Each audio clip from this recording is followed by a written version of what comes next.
का सैनिक जो है वो इतना ताकतवर है, वो किसी भी परिस्थिति में लड़ाई को अंजाम दे सकता है। जंगल में 4 आतंकवादी छुपे हुए हैं, 4 से 5। तो बोला पक्की ईंट थी, तो कंपनी कमांडर ने बताया, बोला कि बताओ क्या करें। तो रात में प्लानिंग किया कि कैसे वहाँ तक पहुँचे। दिक्कत तो आती है हर काम में, वैसे इंडियन आर्मी को भी दिक्कत आती है जब वहाँ बर्फ़ गिरती है, बर्फ़ में भी ऑपरेशन करने पड़ते हैं। फायर किया तो उसमें 2 टेररिस्ट वहीं मर गए थे। एक तो नज़दीक ही था, लगभग 5-7 मीटर पे, एक 10-12 मीटर पे। जैसे मैं कोडन चेक कर रहा था तो मेरी तरफ भगते हुए 4 टेररिस्ट आए, तो उन्होंने पहले हैंड ग्रेनेड फेंका।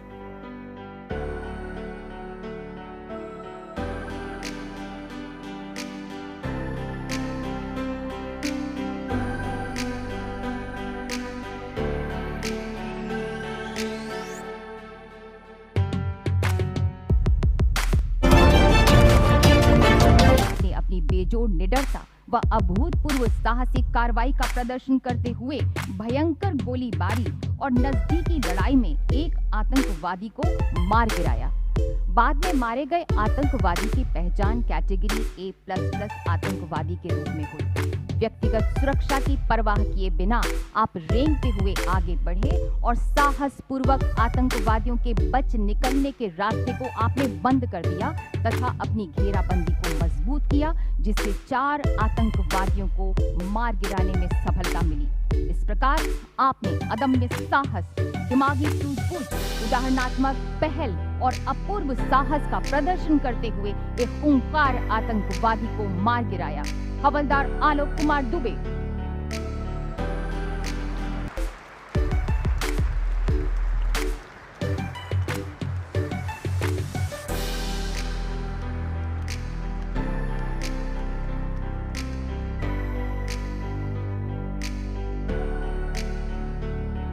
नमस्कार, स्वागत है आपका पीपीएफ लाइव में।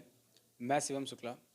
हम बात करते हैं रियल लाइफ के हीरो की, सलमान खान, शाहरुख खान, आमिर खान, लेकिन रियल लाइफ के हीरो की बात आखिर क्यों नहीं की जाती है। हम बात करेंगे आज रियल लाइफ के हीरो की। रियल लाइफ के हीरो वो हीरो होते हैं जो देश पर, इस देश की रक्षा के लिए लगातार प्रयासरत रहते हैं। ऐसे ही फर्रुखाबाद जनपद में एक बहुत ही, एक कह सकते हैं कि अद्भुत कारनामा आपको देखने को मिला है। शौर्य चक्र विजेता, शौर्य चक्र फर्रुखाबाद जनपद में पहला ऐसा कोई सैनिक है जिसे प्राप्त हुआ है। तो फर्रुखाबाद जनपद सहित पूरे प्रदेश व देश का नाम रोशन करने वाले भटपुरा के लाल वीर सैनिक आलोक दुबे जी का आज हम उनसे खास बातचीत करेंगे, उनसे जानेंगे उन मुद्दों के बारे में, उनसे कुछ खास चर्चा भी करेंगे। आलोक जी, बहुत बहुत स्वागत है आपका हमारे इस खास कार्यक्रम। Thank you sir. सबसे पहला मेरा सवाल ये रहेगा आपसे कि आखिर वो मतलब जब आपको शौर्य चक्र से नवाजा गया था तो उस वक्त आप कैसा महसूस कर रहे थे? ये मेरे लिए क्या, ऑल इंडियन आर्मी के सैनिकों के लिए बहुत ही महत्वपूर्ण क्षण होता है, जो वो राष्ट्रपति से पुरस्कार लेने गए। और मेरे सिवाय मेरे घर वाले, गांव वाले और डिस्ट्रिक्ट वालों के लिए भी गर्व की बात है कि उनके डिस्ट्रिक्ट में ये पहला शौर्य चक्र है। उस वक्त आपको बताते चले हम कि जब शौर्य चक्र से नवाजा गया था तब वहाँ पर भटपुरा गांव में, जिस गांव की ये कमालगंज थाना क्षेत्र के अंतर्गत ये भटपुरा गांव आता है, वहाँ पर लोगों ने मिठाइयाँ बांटी, आतिशबाजी चलाई थी। जो खुशी देखने को मिली थी वो काफ़ी ज़्यादा थी। कुछ ऐसा ही घर पर भी देखने को मिला होगा आपके यहाँ पर, खुशी के आंसू भी लोगों के आए होंगे, क्या वो मतलब नज़ारा था? बिल्कुल, गांव वालों ने मिठाइयाँ बांटी, पटाखे भी चलाए और माँ और जो परिवार वाले थे उनकी आंखों में आंसू भी आ गए, खुशी के आंसू। अच्छा, दूसरी चीज़ ये है कि जब आपने आतंकवादियों को मार गिराया था, लगभग 2019 की ये बात थी, तो कैसे मतलब ये कारनामा हुआ और क्या कुछ उसमें हुआ था, वो थोड़ा सा हमारे दर्शकों को बताएं। ये ऑल इंडियन आर्मी लगभग रूटीन वर्क वहाँ के जेंट के इलाके में करती है, तो हम वो करके आए। तो शाम को एक हार्ड इंट आई, बोला ऐसे ऐसे उस जंगल में 4 आतंकवादी छुपे हुए हैं, 4 से 5। तो बोला पक्की ईंट थी, तो कंपनी कमांडर ने बताया, बोला कि बताओ क्या करें। तो रात में प्लानिंग किया कि कैसे वहाँ तक पहुँचना है, उस जगह तक, और कैसे जाके कॉर्डन मारना है, फिर क्या कार्रवाई करेंगे। तो हम लोग रात में लगभग 11 बजे के आसपास वहाँ से निकले। तो लगभग 5-6 किलोमीटर गाड़ी से जाने के बाद में 3-4 किलोमीटर पैदल गए वो उस गांव तक। उस जगह पे गए, वहाँ पे कोडन लगाया। कोडन लगाते समय नफरी कम थी हमारे पास में, तो नफरी कम होने के कारण हम लोग पूरे वहाँ तक नहीं पहुँच पाए, तो कोडन पूरा नहीं लग पाया था, जिससे रात के समय हम लोगों ने सर्च लाइट और फ़ोन का इस्तेमाल नहीं किया और अपनी अपनी जगह पे सभी जवान लग गए। उसके बाद में जब दूसरी फौज को बुलाया, तो जब वो आए तो सुबह लगभग 5 बजे हम लोगों ने कोडन कंप्लीट किया। जैसे ही कोडन कंप्लीट किया तो एक जगह पे पन्नी दिखाई दी, जो ब्लू कलर की पन्नी नहीं होती, उसके अंदर टेररिस्ट सो रहे थे। तो हम लोग देखने गए थे, लेकिन हमने ये सोचा हो सकता है वो फायर डाल दें जिससे हम लोग कैजुअल्टी हो जाते हैं। तो हम लोगों ने क्या किया, वहाँ से वापस चले आए और बाद में सबको साइड पे पास किया मैंने कि ऐसे ऐसे कुछ है। तो जैसे मैं कोडन चेक कर रहा था तो मेरी तरफ भगते हुए 4 टेररिस्ट आए। तो उन्होंने पहले हैंड ग्रेनेड फेंका और झाड़ी जंगल बहुत था, दिखाई बहुत कम दे रहा था, तो उन्होंने पहले ग्रेनेड फेंका और उसके बाद फायर शुरू कर दिया। इधर से हम लोगों ने जवाबी फायर किया, तो उसमें 2 टेररिस्ट वहीं मर गए थे। एक तो नज़दीक ही था, लगभग 5-7 मीटर पे, एक 10-12 मीटर पे, तो 2 टेररिस्ट वहीं हो गए। उसके बाद तीसरा टेररिस्ट वहाँ से भाग के अपोजिट साइड में पहुँचा, उधर से निकलने के चक्कर में। तो जब उधर पहुँचा तो उधर की पार्टी जो लगी थी उसने फायर खोल दिया, जिससे वो तीसरा मर गया। लास्ट में हम लोगों ने MGL से जंगल को सर्च करते हुए, MGL फायर करते हुए वो लास्ट टेररिस्ट को मारा। इस प्रकार लगभग 8 बजे ऑपरेशन क्लोज हुआ था। अच्छा, इसमें आपने 2 बातें कही है। एक तो ये नफरी कम था कि हम लोगों के पास नफरी कम था, और दूसरा ये MGL फायर था। तो मैं जानना चाहता हूँ कि ये नफरी का मतलब क्या होता है, हमारे दर्शकों को नफरी कम क्या है? नफरी हमारे जो सैनिकों की संख्या होती है उसको नफरी बोला है मैंने, और MGL होता है मल्टी शॉट ग्रेनेड लॉन्चर।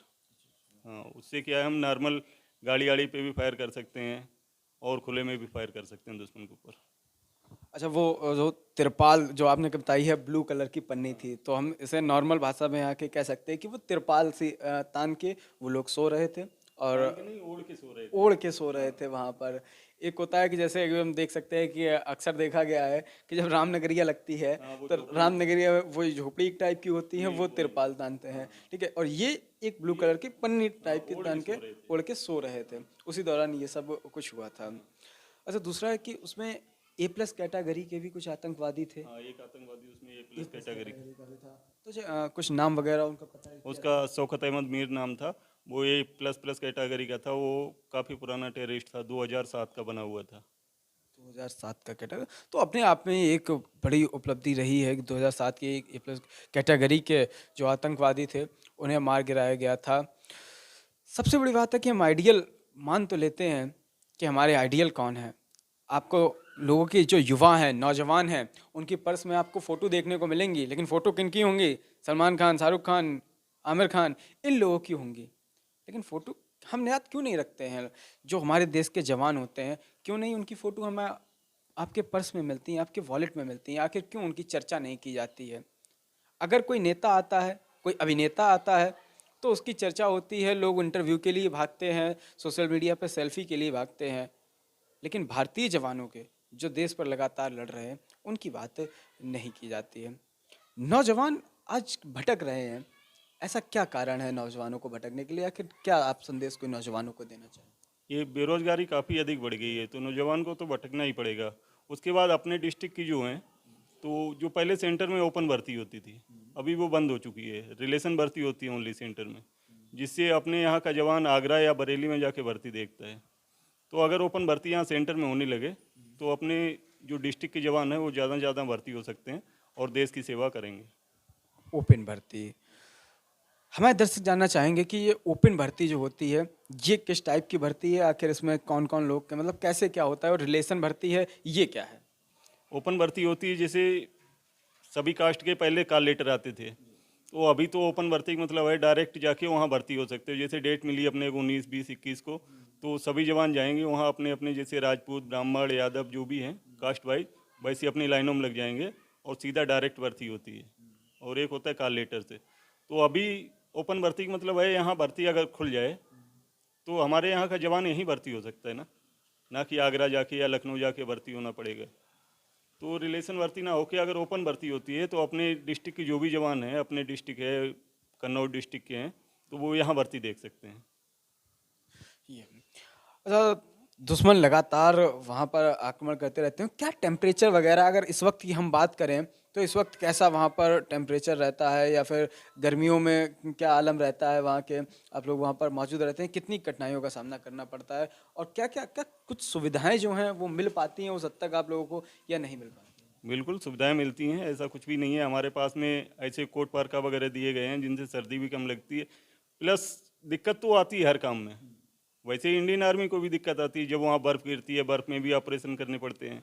तो बर्फ़ में उस टाइम इतनी इतनी बर्फ़ होती है कि कॉटन लगाना ही मुश्किल हो जाता है, भागना मुश्किल हो जाता है। और उस समय हमें चंद सेकंड का समय मिलता है, 10-15 सेकंड में भाग के पूरे गली को घेरने में काफ़ी टाइम मतलब लगता है, तो काफ़ी दिक्कत होती है। लेकिन हमारे यहाँ का सैनिक जो है वो इतना ताकतवर है, वो किसी भी परिस्थिति में लड़ाई को अंजाम दे सकता है। परिस्थिति में लड़ाई को अंजाम दे सकता है, बिल्कुल। तो हमारे देश के पास में अब आधुनिक हथियार भी हो गए हैं और बहुत सी ऐसी चीज़ें हैं, सैनिक भी हैं, लेकिन आए दिन हमले होते रहते हैं। तो इनको सैनिक मुंह तोड़ हालांकि जवाब दे रहे हैं, लेकिन जो हमले की मुख्य वजह है वो क्या रहती है? वो उधर की ज़्यादातर क्या है, मुसलमान है उस इलाके में, तो वो लोग उनको सपोर्ट करते हैं। अगर वो लोग सपोर्ट करना बंद कर दें तो ये बहुत जल्दी ख़त्म हो जाएगी मिलिटेंसी अपने यहाँ की। जहाँ वो कह सकते हैं कि वहाँ के जो नागरिक हैं आसपास के, वो वहाँ को आतंकवादियों को सपोर्ट करते हैं, इस वजह से जो हमले हैं वो लगातार नहीं होते हैं। अच्छा, दुश्मन देश के लिए आप क्या कहना चाहेंगे? कोई संदेश दुश्मन देश को देना चाहेंगे? दुश्मन देश क्या संदेश देना, वो जो भी टेररिस्ट कर रहे हैं, टेररिस्ट हरकत कर रहे हैं, उसके खिलाफ हमारी सेना जो है काफ़ी मजबूत है और किसी भी उनकी आतंकवादी गतिविधि के खिलाफ कार्रवाई करने को तैयार है। कार्रवाई करने को तैयार हैं। तो ये थे भटपुरा के लाल, हमारे साथ फर्रुखाबाद जनपद के, जिन्होंने नाम रोशन किया है। फर्रुखाबाद जनपद सहित पूरे प्रदेश एवं देश का एक शौर्य चक्र से इन्हें नवाजा गया है। बहुत बहुत धन्यवाद आलोक जी, हमें अपना थैंक यू सर।